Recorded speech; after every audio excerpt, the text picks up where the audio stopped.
Your time has come at last, dear reader.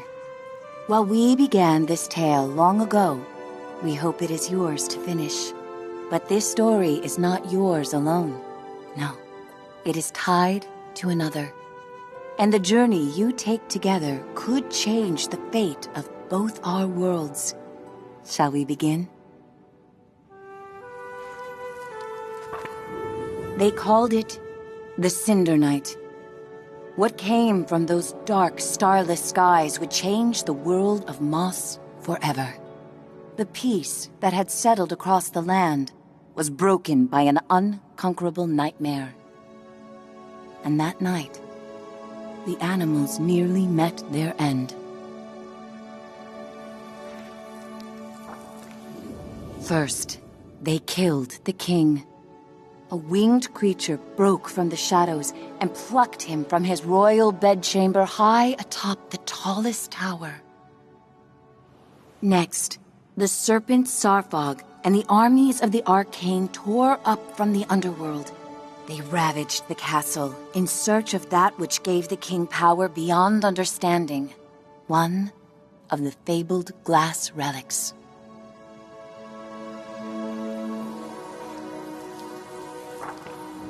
The King's Guard fought bravely, but the castle soon pulsed with the arcane's evil. Every room was gutted, every statue, tapestry, and adornment hexed. But the glass was never found. Even the reclusive sprites set aside their differences on that fated night. They sent a great champion, empowered by their own glass relic, to challenge the serpent and its steel army. Meanwhile, Sir Argus, commander of the King's Guard, led the survivors west through a temple long abandoned by their ancestors and far away from their newly risen enemies. It was an arduous escape. Finally, after passage beneath the impassable mire, they found refuge in a clearing hidden safely in the trees.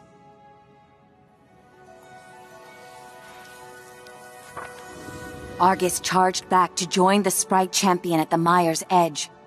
Together, they fought back the arcane and sealed the temple passage that led to the clearing. But the champion was gravely injured. Clutching his glass, he retreated deep into the forest where he drew his last breath. A large tree grew upon him. It stood many years in watchful duty, safeguarding the glass and awaiting its next hero.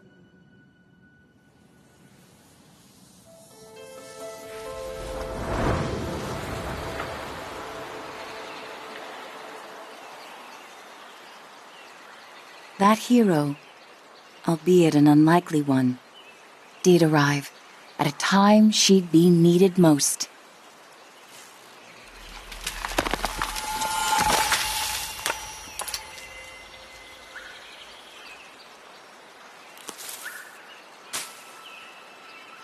Quill was out adventuring beyond the edge of the clearing.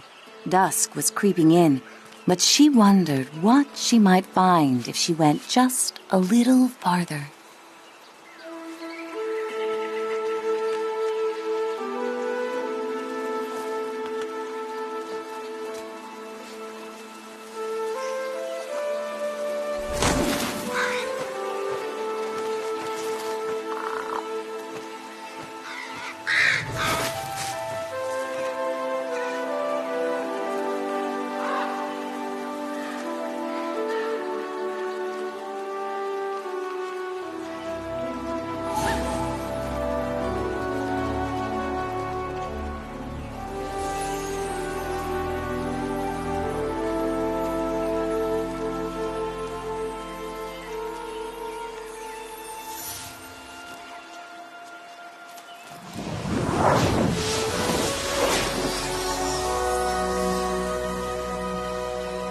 She was not exactly sure what she roused, but she felt no danger from the being silently peering down at her.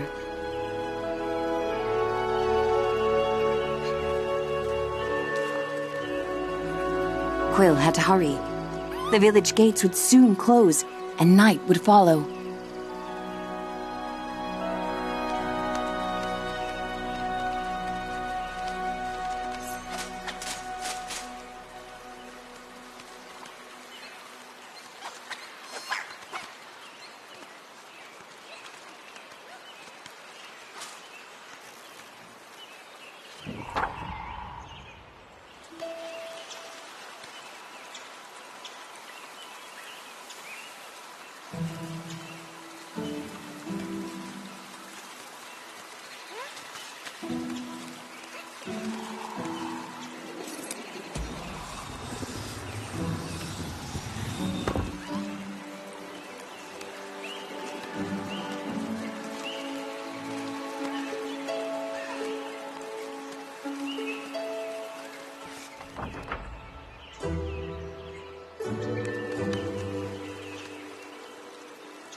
Night, her uncle often warned, was when danger was most present. But Quill preferred the stories of the magical creatures that woke to protect the forest.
Thanks to her new friend, Quill had saved priceless grains from the hourglass.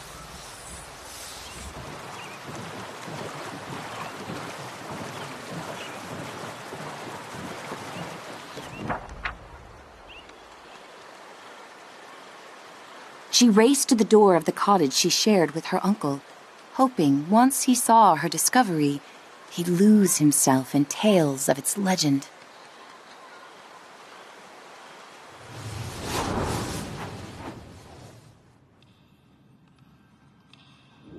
Uncle Argus was watching the evening light dim when Quill burst through the front door of their cottage. Uncle!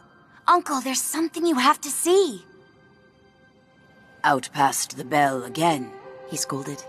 Quill, I've told you countless times.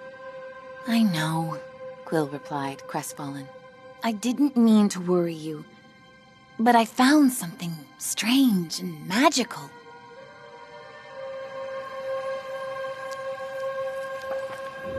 Quill's hands trembled as she showed him the glass. What is it? She asked.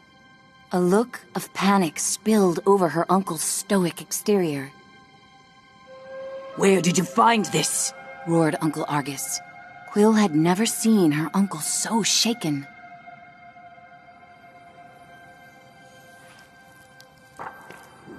Just west of the clearing, she explained. And as soon as I picked it up, something started helping me. Uncle Argus followed her motion. A reader? With you, here, right now? Quill, what you found is very powerful and very dangerous, he said with great concern. If I could take this burden from you, I would. But this reader has chosen.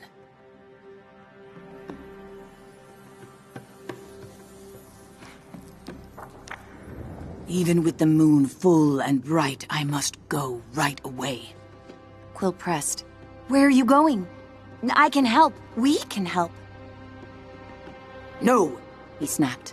They'll find you and tear you apart. I have to go alone. It is for your own safety and for everyone here in the clearing. His long, heartfelt hug told her he was heading for danger.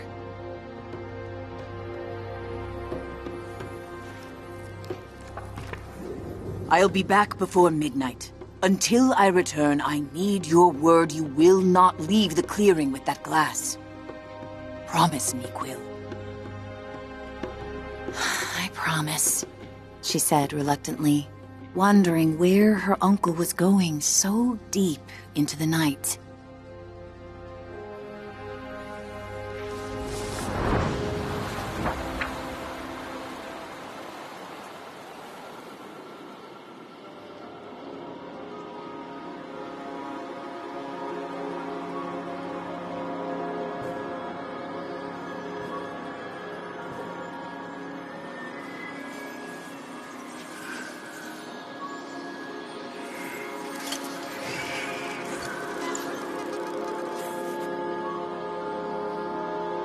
Hey, kid! Kid! Wake up! Hey, kid, over here! I know where your uncle went. I can show you. You're twofold now, very important. Bring that glass, and your sidekick too. We're going to need them. Quill called out, "Hey! Starthing, wait!"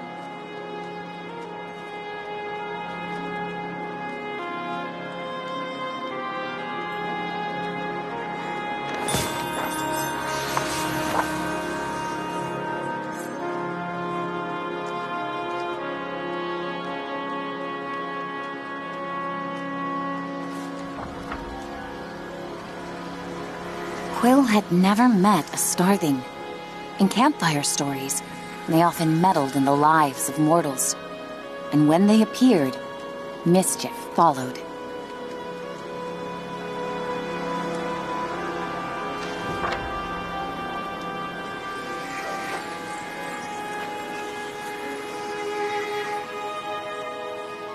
Passage through the eastern gate was strictly forbidden.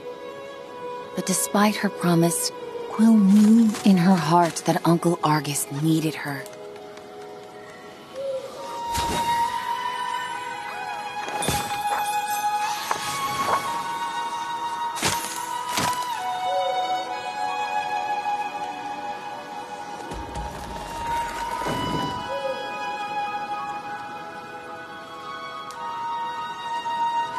Quill demanded answers.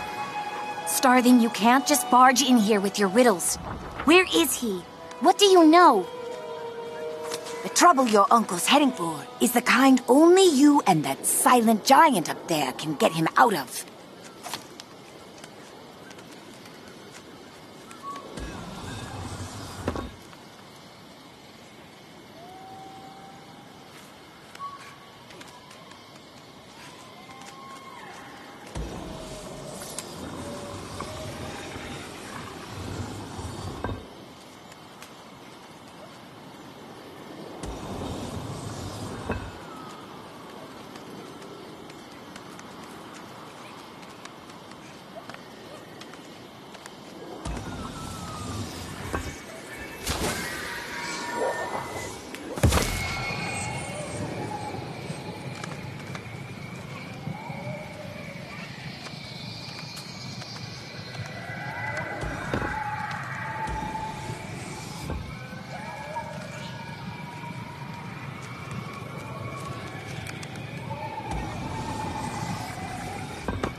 This way, kid, urged the Starthing. And don't forget to tuck your ears in.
Just on the other side is the mire, the starling assured her. There's a good chance your uncle's still there.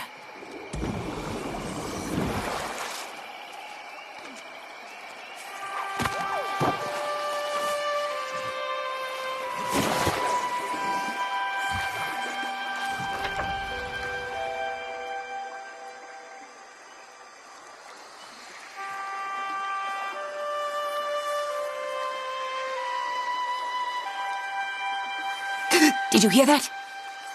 The starling seemed anxious. I've ruffled enough leaves in these parts. I can't be seen with you. I'll catch up with you later. Just don't go and die on me.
A whisper echoed through the trees. Fought like someone who has stolen our champion's power.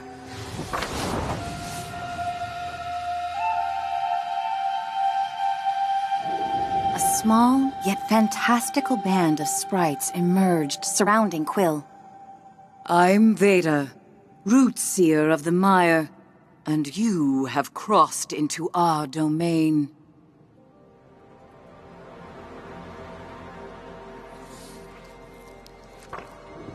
She sized up Quill with a rueful gaze, then turned her attention upward. I sense you there, too. I have not felt the presence of such a promising reader in some time. A youthful warrior marched forward. Rootseer, I'm prepared to honor our great champion's legacy. Rodent, give us our glass.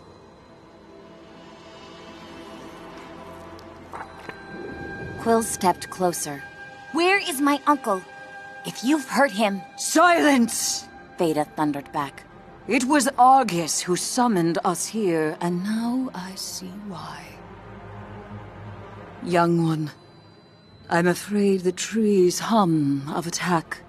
Your uncle's been taken to the castle of your ancestors. Quill's knees buckled as Veda continued. Argus put himself at great risk calling for us.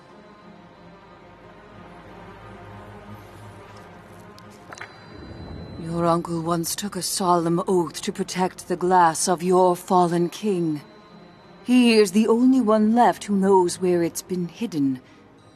The Arcane have long sought to wrest that knowledge from him. And you dare to cross into the mire with our glass? Sarfog will soon burn through this forest looking to tear you and your reader apart. Unless, of course, you find them first.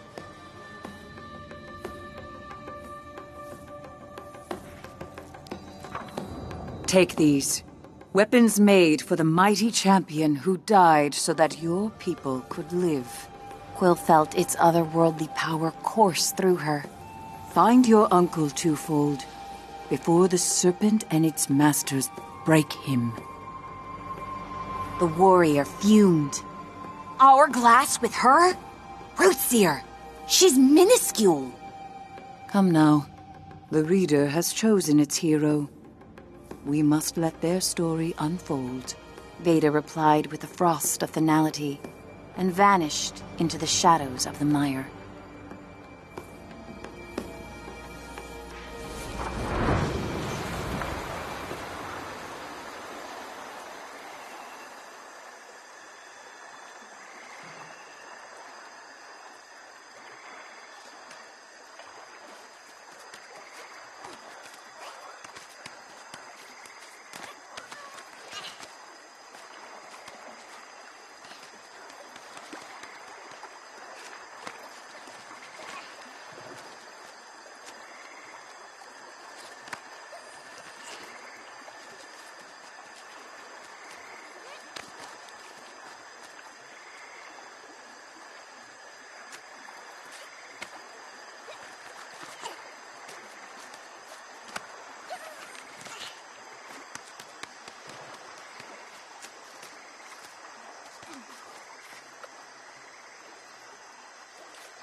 was Quill's favorite story.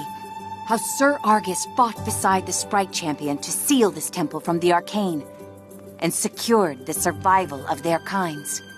Simply standing in their heroic footsteps felt like a great honor.